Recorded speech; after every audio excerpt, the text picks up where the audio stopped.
1929 সালে 13 সেপ্টেম্বর আজকের দিনেই যতীন দাস মৃত্যুবরণ করেছিলেন কারাবাসে।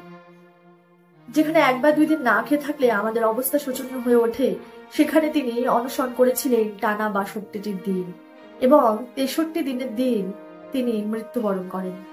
1929 সালের 14 জুন লাহোর ষড়যন্ত্র মামলায় তিনি ইংরেজদের হাতে গ্রেপ্তার হন। 13 জুলাই থেকে তিনি অনশন শুরু করেন। উদ্দেশ্য ব্রিটিশদের বিরুদ্ধে প্রতিবাদ এবং জেলে বন্দী থাকা বাকি ভারতীয় বিপ্লবীদের প্রতি ব্রিটিশ জেলারদের অমানবিক আচরণের প্রতি প্রতিবাদ। স্বাধীনতা সংগ্রামের উত্তাল বছরগুলিতে জেলে বন্দী থাকা ভারতীয় বিপ্লবীদের প্রতি অমানবিক আচরণ করা হতো, তাদের অস্বাস্থ্যকর পরিবেশে রাখা হতো এবং অপরিষ্কার খাবার দাবার দেওয়া হতো।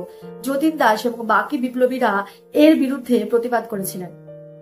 প্রথমে বাকি বিপ্লবীরাও তার সঙ্গে অংশগ্রহণ করেন, কিন্তু কেউই যতীন দাসের মতো শেষ অবধি দৃঢ়তা বজায় রাখতে পারে না। জেল কর্তৃপক্ষ তাকে নানা কৌশলে খাবার খাওয়ানোর চেষ্টা করে, বিভিন্ন স্বাদযুক্ত খাবারের প্রলোভন দেখানো এবং শেষ পর্যন্ত নাকের মধ্যে দিয়ে দুধ ঢুকিয়ে তাকে খাবার খাওয়ানোর চেষ্টা করা হয়। একে তো অনশন, তার উপর এই জোড়াজুড়িতে তার শারীরিক অবস্থা আরো খারাপের দিকে যেতে থাকে। অবশেষে টানা ৬২ দিন অনশনের পর ৬৩তম দিনে তিনি মৃত্যুর কোলে ঢলে পড়েন।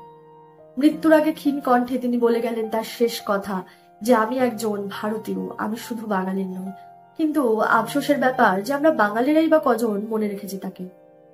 যতীন দাসের জন্ম 1904 সালে কলকাতায়। তার বাবার নাম বঙ্কিমচন্দ্র দাস।